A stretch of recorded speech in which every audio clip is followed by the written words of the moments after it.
Saudaraku yang sangat dikasihi Tuhan, saya berikan sebuah tema, be significant or successful.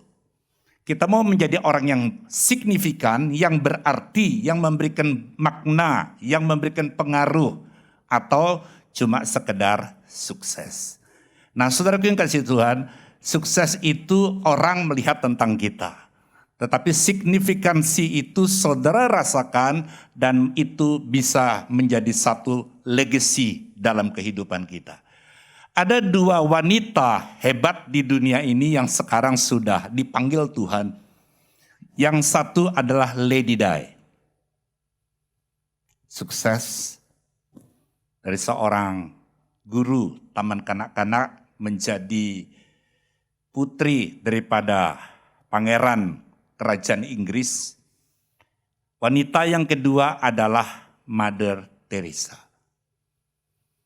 Dia kumpul bukan di istana, tetapi di tengah orang-orang miskin, di tengah orang-orang menderita, tidak duduk di singgasana, tidak berada di ruangan yang mewah, tetapi dua-dua sudah tidak ada lagi, sudah bersama dengan Tuhan, tetapi yang satu memberikan legacy, dikenang.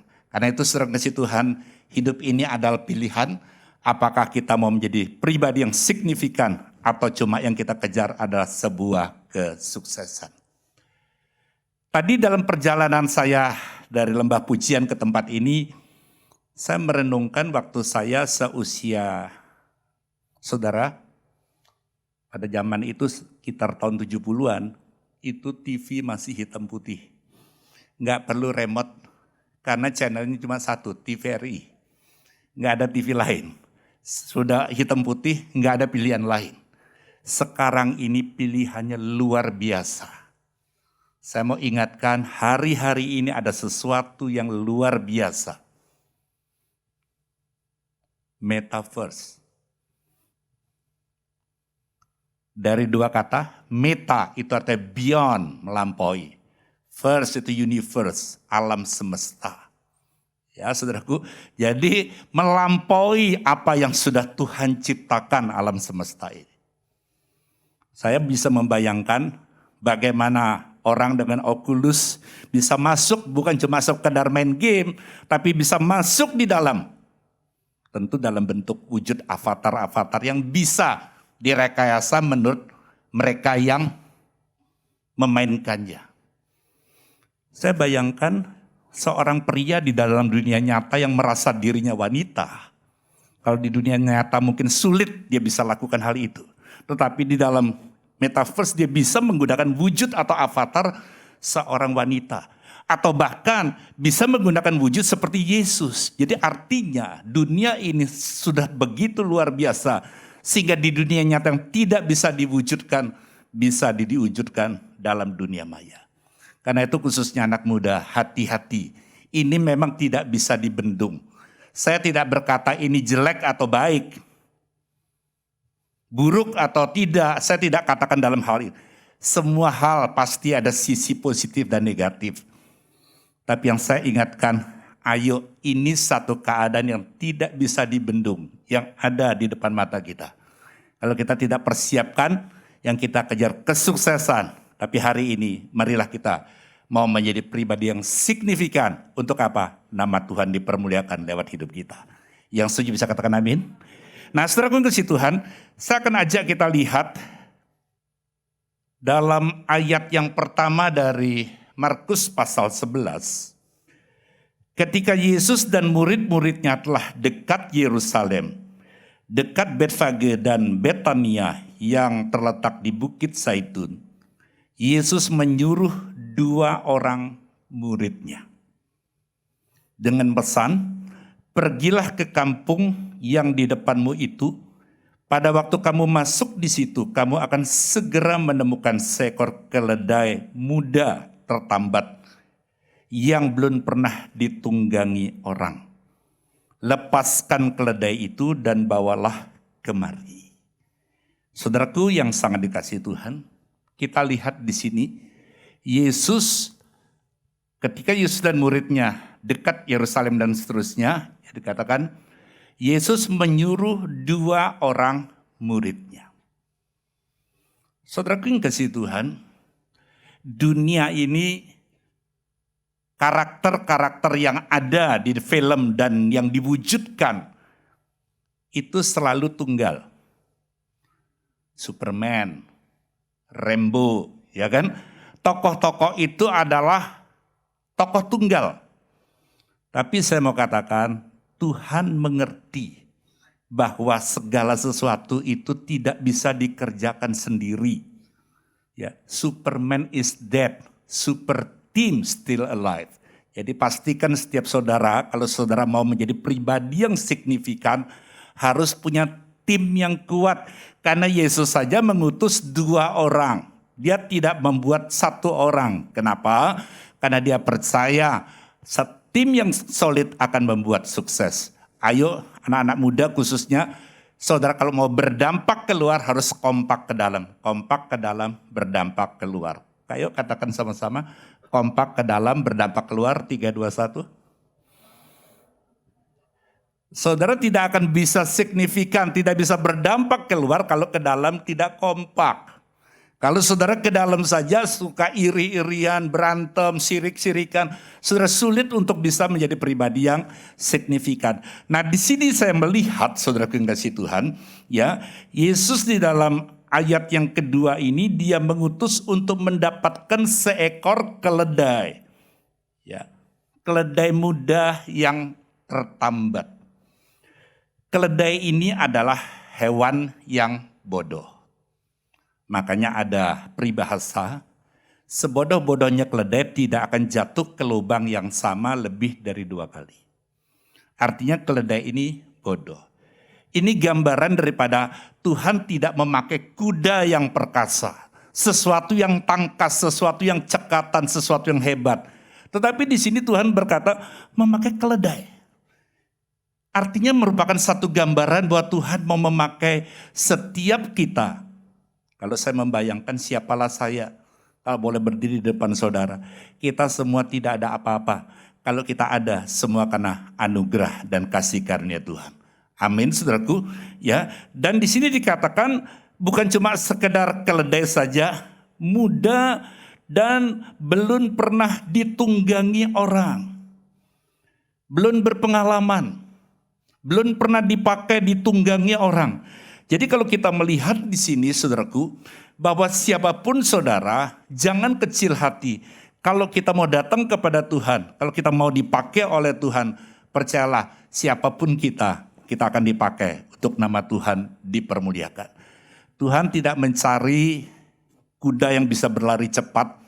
Tuhan mencari cukup keledai yang mau ditunggangi oleh Tuhan.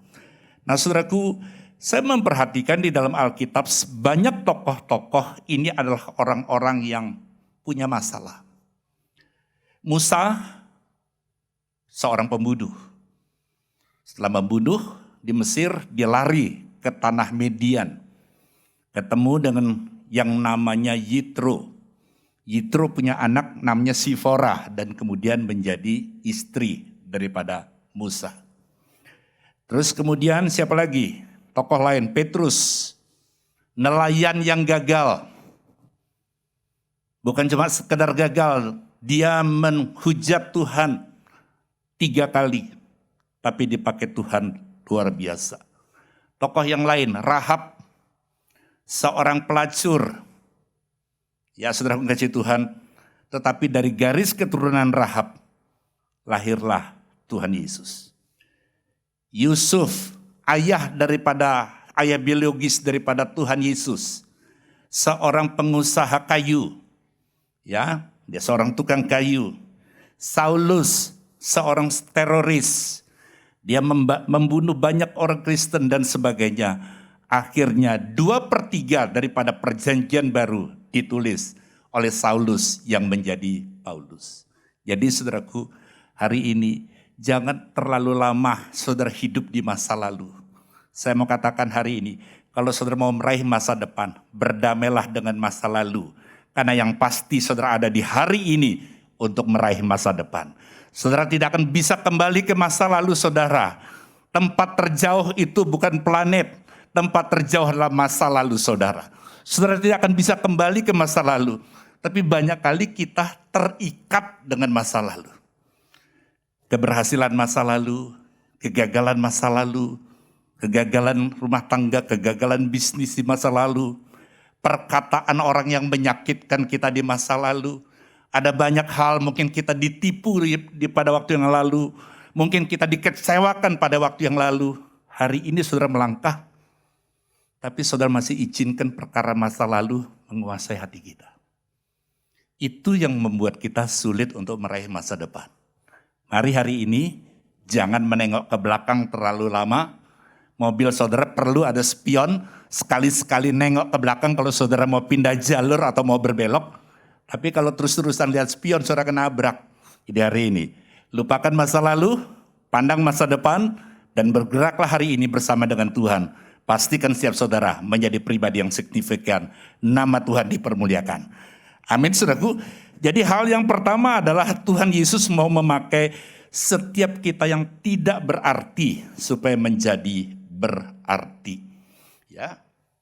1 Korintus pasal 1 ayat 27. Tetapi apa yang bodoh bagi dunia dipilih Allah untuk memalukan orang-orang yang berhikmat. Dan apa yang lemah bagi dunia dipilih Allah untuk memalukan apa yang kuat. Ayat 28. Apa yang tidak terpandang, ya, dan yang hina bagi dunia dipilih Allah. Bahkan apa yang tidak berarti dipilih Allah untuk meniadakan apa yang berarti. Supaya jangan ada seorang manusia pun yang memegahkan diri di hadapan Allah. Saudaraku, hari-hari ini ada satu gejala kalau orang mau terlihat sukses, yaitu flexing. Pamer. Ya kan? Bahkan pergi ke sebuah toko yang jual supercar. Lalu seolah-olah demi konten beli sesuatu yang puluhan M yang orang lain bilang wow, tapi dia katakan murah. Flexing. Tapi akhirnya saudara tahu sendiri. Jadi saudaraku, tidak ada yang perlu saudara pamerkan. Kita ini tidak ada apa-apa. Kita nggak punya apa-apa, hidup aja kita nggak punya. Hidup aja kita nggak punya. Kalau Tuhan mau suruh pulang, saudara nggak bisa pertahankan, ya saudara pulang karena hidup ini bukan aku lagi. Tapi Yesus yang hidup di dalam aku, artinya kita ini semua titipan. Termasuk harta, kepandaian, semua ini titipan. Jadi kalau hari ini saudara rasanya semuanya oke. Sepertinya ada satu keberhasilan dengan jerih payah saudara, dengan kerja keras saudara bisa dapatkan sesuatu. Perlu kita syukuri semua semata-mata karena kasih karunia Tuhan.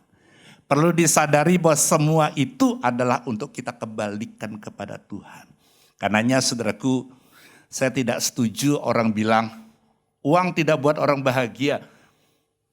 Saya tidak setuju pendapat itu. Uang bisa buat orang bahagia kalau mendapatkannya dengan cara benar, dengan cara firman Tuhan, dan menggunakan untuk kemuliaan nama Tuhan. Amin, saudaraku. Kalau uang tidak bisa bikin orang bahagia, untuk apa cari uang? Masalahnya waktu saudara mencari uang dengan cara yang tidak benar, lalu saudara menggunakannya untuk kemuliaan diri saudara sendiri, itu yang keliru. Tapi kalau saudara menggunakan itu untuk kemuliaan nama Tuhan dan menyadari bahwa semua itu dari Tuhan dan untuk Tuhan, percayalah, apa yang saudara dapat membuat saudara bisa bukan memiliki, menikmati apa yang saudara miliki. Yang setuju bisa katakan amin. Karena ada sesuatu yang sulit di dunia ini, orang mendapatkan sesuatu tetapi tidak punya karunia untuk menikmati. Sehingga saudara mendapatkannya, yang menikmati orang lain. Nah, saudaraku kasih Tuhan, kita lihat lebih lanjut. Setelah keledai itu didapat, selanjutnya dikatakan, lepaskan keledai itu dan bawalah kemari. Tuhan mau bahwa hidup saudara dan saya itu dilepaskan dari semua keterikatan. Tuhan mau kita ini dibebaskan. Dan ada satu ayat di sini.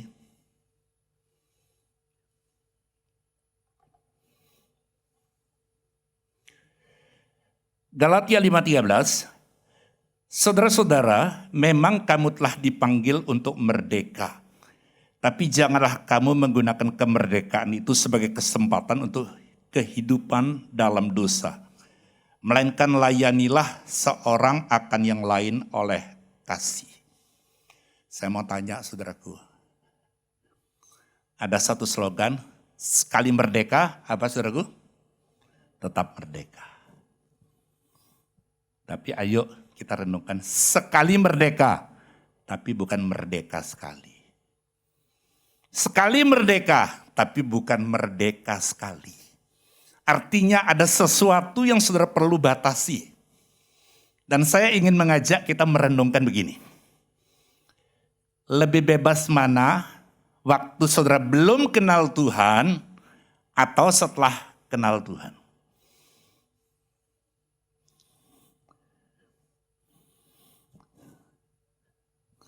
Waktu saudara kenal Tuhan, lahir baru, sepertinya hidup ini banyak peraturannya. Ini nggak boleh, ini melanggar firman, ini berdosa, ini tidak sesuai dengan kehendak Tuhan. Sepertinya hidup ini terikat dan dibatasi. Kalau hari ini saudara punya pikiran seperti itu, kalau hari ini saudara punya pikiran, setelah ikut Tuhan kok hidup ini jadi banyak peraturan, banyak larangan, banyak nggak bolehnya, banyak ini, jangan itu, jangan ini, jangan itu, jangan. Ayo sore hari ini kita buka pikiran kita. Justru saudara di luar Yesus, di luar Tuhan, saudara bebas memilih, tetapi kalau salah pilih saudara terikat, saudara dibelenggu. Saudara diikat dan setelah saudara mau lepaskan diri susah. Saya punya jemaat datang pada saya. Pak, saya itu pengen berhenti ngerokok, Pak. Nggak bisa, Pak. Berkali-kali gagal, Pak. Tolong tumpang tanganin saya, Pak. Supaya besok pagi kalau saya ngerokok, rokok tuh rasanya nggak enak. Jadi saya bisa stop. Saya bilang, saya bisa berdoa untuk saudara. Tapi berhenti atau tidak itu keputusan kita. Iya Pak, saya berkali-kali, aduh gimana caranya? Coba tolong Pak. Kalau saudara mengandalkan kekuatan sendiri, saudara akan gagal. Tapi kalau saudara mengandalkan Tuhan dan saudara mau, percayalah tidak ada perkara yang mustahil. Bukan hanya bagi Tuhan, tapi bagi orang yang percaya kepada Tuhan. Ini satu gambaran bahwa di dalam Tuhan saudara bebas sebenarnya. Untuk ini jangan, ini nggak boleh, saudara bisa hindari. Saudara bisa lari, bisa saudara lakukan apa yang Tuhan bolehkan, saudara bisa lakukan. Itu di dalam Tuhan. Sementara di luar Tuhan, saudara bebas pilih apa saja saudara bisa lakukan. Tapi waktu saudara diikat, saudara sulit untuk melepaskannya. Belum lagi narkoba, film, porno dan sebagainya. Tapi sore hari ini, ayo rubah cara berpikir kita. Bahwa kita sudah dimerdekakan, tapi bukan merdeka sekali. Kita perlu menjaga hidup untuk tetap hidup, mempermuliakan Tuhan. Haleluya. Ya, kita lihat lebih lanjut. Kenapa kita seringkali menyepelekan Tuhan? Perhatikan ayat ini. Roma 11:22. Sebab itu perhatikanlah kemurahan Allah dan juga kekerasannya, yaitu kekerasan atas orang-orang yang telah jatuh. Tapi atas kemurahannya, yaitu jika kamu tetap dalam kemurahannya. Jika tidak, kamu pun akan dipotong juga. Betul Tuhan kita mengampuni, bahkan dia rela mati untuk saudara dan saya. Tapi perhatikan, jangan main-main dengan Tuhan. Hiduplah takut akan Tuhan. Karena orang yang takut akan Tuhan awal daripada hidup yang diberkati oleh Tuhan. Jadi saudara yang kasih Tuhan, ingatlah bahwa saudara itu diibaratkan sebuah kapal. Kapal itu di tengah laut tidak tahu terjadi gelombang, tidak tahu terjadi badai. Kapal itu di atas air tidak mungkin tenggelam. Kapan dia tenggelam? Ketika air yang di luar kapal diizinkan masuk ke dalam kapal dan kapal itu tenggelam. Keadaan sekeliling saudara-saudara nggak bisa atur. Orang mau ngatain saudara, orang mau fitnah saudara, orang mau ngomongin saudara yang buruk, orang mau menilai saudara apa saja, saudara nggak bisa atur. Itu di luar diri saudara. Tapi kalau itu diizinkan masuk dalam pikiran dan menguasai hati saudara, itu yang akan membuat saudara mulai goyah imannya. Jadi hari ini, ayo, saya punya prinsip, orang bebas ngomong karena itu mulut dia. Tapi mau dengar atau tidak, itu telinga saya. Apalagi itu izinkan masuk dalam hati. Jangan biarkan itu semua. Biarlah hanya perkataan firman yang membuat saudara yang lemah dikuatkan. Bahkan hanya firman yang membuat saudara yang sakit bisa disembuhkan. Setuju? Katakan amin. Ya, jangan pusing dengan hal-hal yang lain. Saudara. Nah, saudara yang kasih Tuhan. Dan jika ada orang yang mengatakan kepadamu, mengapa kamu lakukan itu? Jawablah, Tuhan memerlukannya. Ia akan segera mengembalikannya ke sini. Ayat yang ke-7. Lalu mereka membawa keledai itu kepada Yesus dan mengalasinya dengan pakaian mereka. Kemudian Yesus naik ke atasnya. Nah, saudaraku yang sangat dikasihi Tuhan, hal yang ketiga yang perlu kita perhatikan lewat peristiwa Minggu Palma ini adalah Yesus mencari orang yang mau dipakai untuk kemuliaannya. Keledai itu tidak berontak waktu dilepas. Keledai itu tidak berontak ketika ditunggangi. Padahal keledai itu belum pernah ditunggangi sebelumnya. Kita lihat yang terakhir. Banyak orang yang menghampar pakaiannya di jalan. Biasanya kalau sesuatu yang penting itu ada karpet merah yang dibentangkan, red carpet untuk satu penghormatan, tetapi di sini bukan red carpet, tetapi mereka membuka pakaian di jalan. Ada pula yang menyebarkan ranting-ranting hijau yang mereka ambil dari ladang. Ya, ranting-ranting hijau yang kalau dibiarkan sebetulnya akan menjadi buah yang bisa membuat panennya bisa berhasil. Mereka potong, mereka lambai-lambaikan. Orang yang berjalan di depan mereka yang mengikuti dari belakang berseru, Hosana, diberkati dia yang datang dalam nama Tuhan. Diberkatilah kerajaan yang datang, kerajaan Bapa kita Daud. Hosana di tempat yang maha tinggi. Perhatikan saudaraku, memang betul orang-orang membuka pakaian mereka, orang-orang mengeluh-elukan bukan untuk keledai, untuk Yesus. Tapi kalau keledai itu mau taat, setia dipakai oleh Yesus, keledai pun akan menikmati kemuliaan.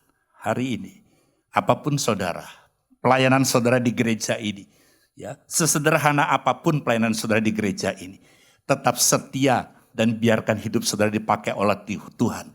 Percayalah, kemuliaan Tuhan tetap ada dan saudara nikmati. Tetap setia dalam Tuhan, bersama dengan Tuhan saudara cakap menanggung segala perkara. Tuhan memberkati.